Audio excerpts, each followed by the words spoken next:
Welcome to Shivratri. Shivratri for me is a day of awareness. That is the speciality of this day of awareness.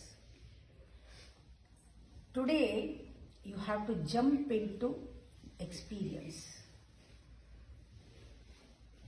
Jump into experience while you are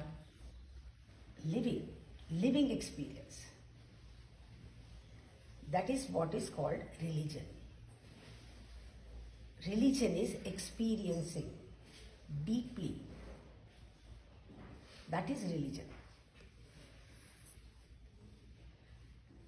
ಈ religion ಅಂತ ನಾವು ಹೇಳ್ತೀವಿ, ಧರ್ಮ ಅಂದರೆ ಏನು ಧರ್ಮ?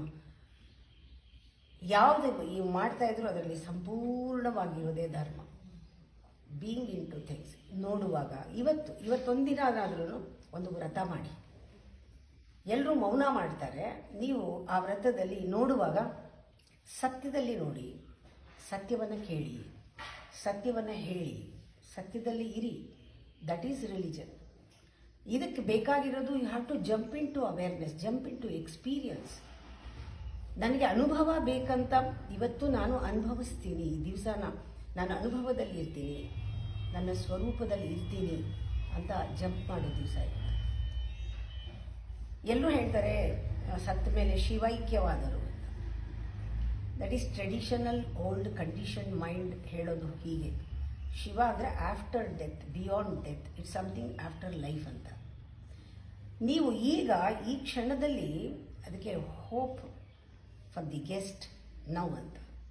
ಇವತ್ತು ಶಿವ ಬರ್ತಾನೆ, ಇವತ್ತು ಬರ್ತಾನೆ, ಇಲ್ಲಿ ಬರ್ತಾನೆ.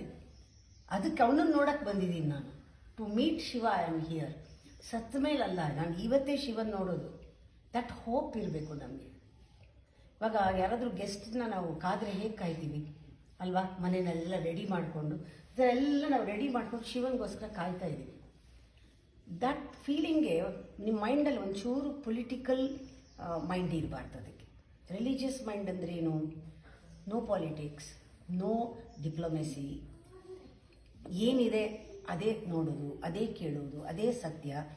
ಮತ್ತು ಒಂದಿನ ವ್ರತ ಮಾಡಿ, ಅದನ್ನು ಮಾಡೋಣ ನಾಳೆ ಬೆಳಗ್ಗಿನವರೆಗೂ ಆ ವ್ರತ ಸತ್ಯದಲ್ಲಿ ಇರಿ. ಆಗಲೇ ಅನುಭವ ಆಗೋದು ನಿಮಗೆ. ಇದ್ರೆ ಅವನು ಎದುರುಗಡೆ ಇದ್ದರೂ ನಿಮ್ಗೆ ಅನುಭವ ಆಗಲ್ಲ ಇಲ್ಲದೆ ಇದ್ರೆ. ಅದಕ್ಕೆ ಹೇಳ್ತಾರೆ ಅಂಡರ್ಸ್ಟ್ಯಾಂಡಿಂಗ್ ಇನ್ ಅವೇರ್ನೆಸ್ ಅಂತ.